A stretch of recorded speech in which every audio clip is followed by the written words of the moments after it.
दोस्तों नमस्कार। मैं प्रशांत कौशिक संवाद इंडिया के मंच पर आप सभी का हार्दिक स्वागत करता हूं, हार्दिक अभिनंदन करता हूं। आप सभी जानते हैं कि 1 फरवरी 2025 को हमारी वित्त मंत्री जो है निर्मला सीतारमण जी बजट पेश करेंगी संसद के अंदर। और बजट आप सभी जानते हैं कि हर आदमी के जीवन में बड़ा महत्वपूर्ण उसका रोल होता है, क्योंकि बजट में जो भी सरकार पेश करती है, या टैक्स का मामला हो या रियायतों का मामला हो या दूसरी जो विकासी घोषणाएं होती हैं या तमाम तरह की नीतियां सरकार अपना बजट के माध्यम से अपना विजन प्रस्तुत करती है और उसका हर आदमी के जीवन पर बड़ा फर्क पड़ता है। तो इसी को लेकर हमारी चर्चा इस मंच पर हमारे साथ राजवीर सिंह जी हैं, व्यापारी हैं।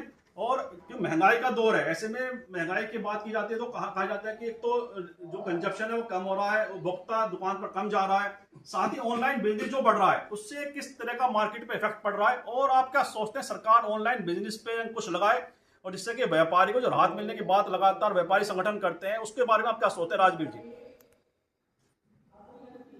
धन्यवाद प्रशांत जी, आपने जो विषय उठाया है ये बिल्कुल सीधा सीधा हमारे साथ जुड़ा है और ये पूरे देश के साथ जुड़ा है।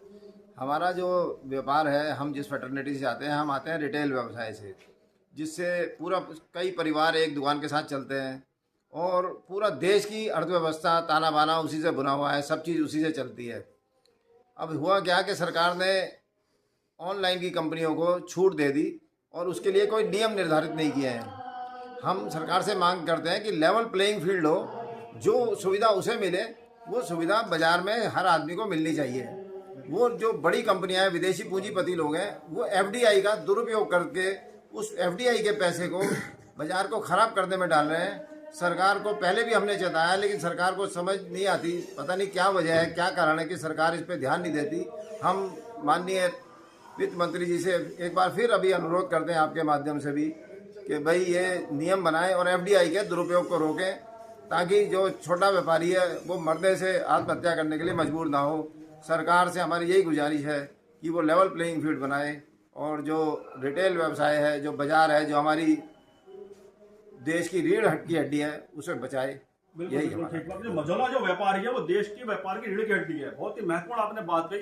तो आपने देखा कि किस तरह से राय प्रकट करी बजट को लेकर, उनकी क्या उम्मीदें हैं सरकार से, महंगाई के इस दौर में क्या उन्हें राहत की आवश्यकता है, चाहे टैक्स की बात है, जीएसटी की बात है, टैक्स का दायरा बढ़ाने की बात है, इनकम टैक्स का रिबेट की बात है। तो तमाम तरह की बातें निकल के आई हैं और ये लगातार चर्चा हमारे विभिन्न प्लेटफॉर्म पर जारी रहेगी।